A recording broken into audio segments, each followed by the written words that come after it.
Dans cette vidéo, nous allons continuer sur l'algèbre. Nous allons voir quelques résolutions de problèmes avec de l'algèbre. Alors, regardons quelques exercices ici. Ici, ils nous disent Félix et sa sœur ont vendu ensemble 164 crayons pour financer leur sortie éducative.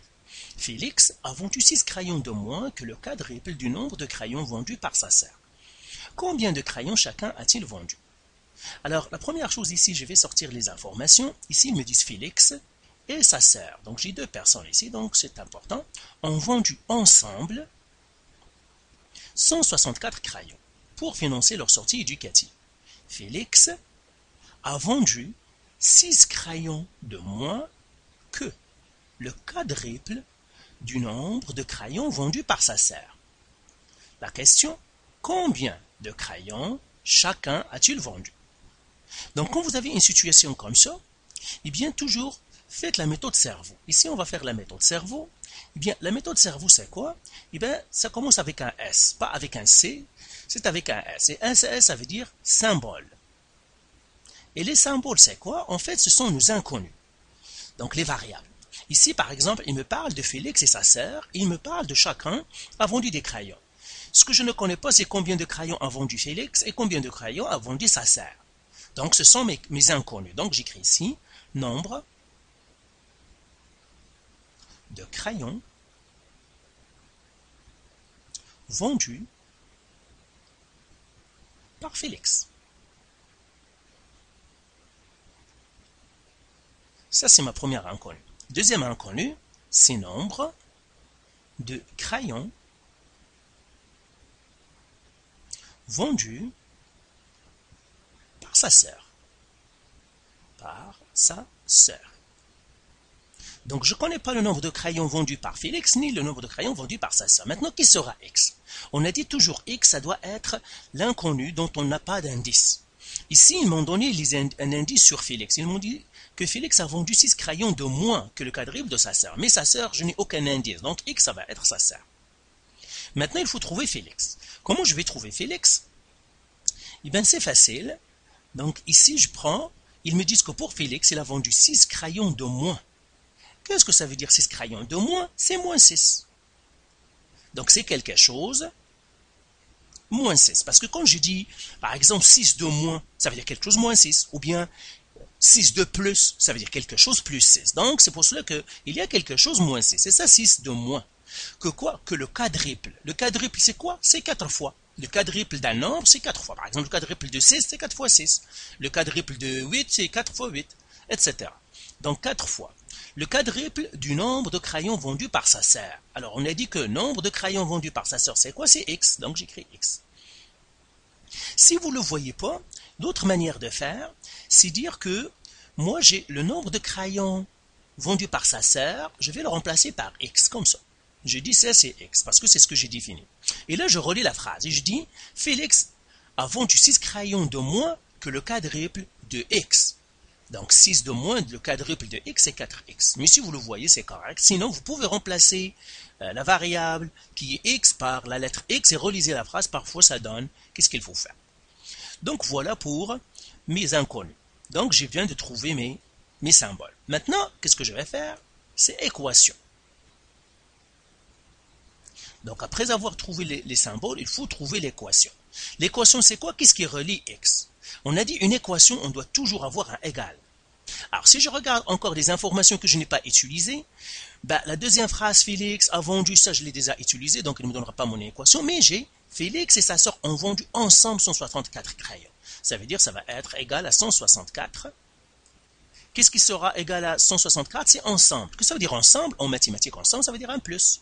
Ça veut dire si je prends le nombre de crayons de Félix, plus le nombre de crayons de sa sœur, ça devrait me donner 64. Mais Félix, c'est quoi? C'est 4x, 4 fois x, moins 6. Sa sœur, c'est quoi? C'est x. C'est ça ce que ça veut dire ensemble. Ça veut dire si je prends les crayons de Félix et que je leur ajoute les crayons de sa sœur, je dois trouver 164. Donc, c'est bien ça, mon équation. Une fois que j'ai trouvé l'équation, on passe à résolution.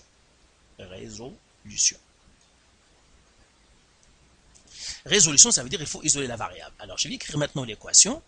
Donc, 4 fois x moins 6 plus x égale à 164. Et on va faire quoi? On va faire la méthode du chemin de fer. Nous avons déjà vu ça, ou la méthode de la balance. Il y a ceux qui l'appellent la méthode de la balance. Moi, je l'appelle la méthode du chemin de fer parce qu'on met deux lignes ici pour séparer les deux plateaux pour ne pas se tromper. Et comment on isole la variable? Vous vous souvenez, on a dit qu'on utilise les opérations inverses. Quel est le contraire de plus? C'est moins. Le contraire de moins, c'est plus. Le contraire de fois, c'est divisé. Et le contraire de diviser, c'est fois. Donc, quand je vais isoler la variable, ça veut dire me débarrasser des termes, je dois utiliser ces règles-là.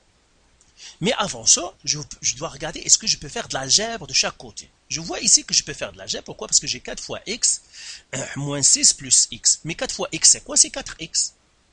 Moins 6 plus x. Pourquoi? Parce que quand il y a un fois entre un chiffre et une lettre, on ne le met pas.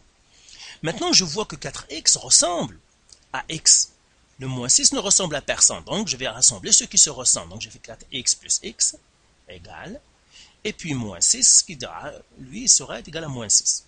4x plus x, c'est comme si j'ai un x ici. Puisque x, il n'y a aucun chiffre à côté ou nombre à côté, je mets 1. C'est comme 4 plus 1, c'est 5, c'est 5x. Alors maintenant, je vais rassembler ces deux-là. Qu'est-ce que ça me fera? Ça me fera 5x moins 6 égale, ici, il n'y a pas d'algèbre à faire, 164. Donc, quand vous isolez la variable, la première chose, vous devez faire de l'algèbre dans chaque côté si c'est possible. Une fois que vous avez fini l'algèbre, là, vous isolez la variable. Maintenant, j'isole la variable. Je vois ici que j'ai deux termes. J'ai le 5x, donc j'ai le terme du 5x, et j'ai le terme du moins 6. Le terme du moins 6 n'a pas de x. On a dit pour isoler la variable, il faut toujours se débarrasser en premier du terme qui n'a pas le x. Et comment on isole la variable? Puisque j'ai moins 6, le contraire de moins c'est plus, donc je fais plus 6. Et je fais plus 6. Il faut toujours, ce qu'on fait dans un plateau, il faut le faire dans l'autre. Pourquoi? Parce que la balance ou bien l'équation doit toujours rester en équilibre. Donc ces deux-là vont partir. Qu'est-ce qui va me rester ici? 5x égale 164 plus 6, 170. Alors moi je vais continuer ici. Donc je vais faire encore les chemins de fer. Comme ça. Comme ça. Et je vais réécrire mes équations. Ce que j'ai 5x égale 170. Maintenant, il faut se débarrasser du 5 pour laisser le x tout seul, mais le 5 est dans le terme du x, et qu'est-ce qu'il y a entre 5 et x? Il y a un fois. Pourquoi? Parce qu'il n'y a rien. Quand il n'y a rien entre un nombre et une lettre, c'est que c'est un fois. Quel est le contraire de fois? C'est diviser. Donc, je dois faire diviser par 5, et je dois faire diviser par 5.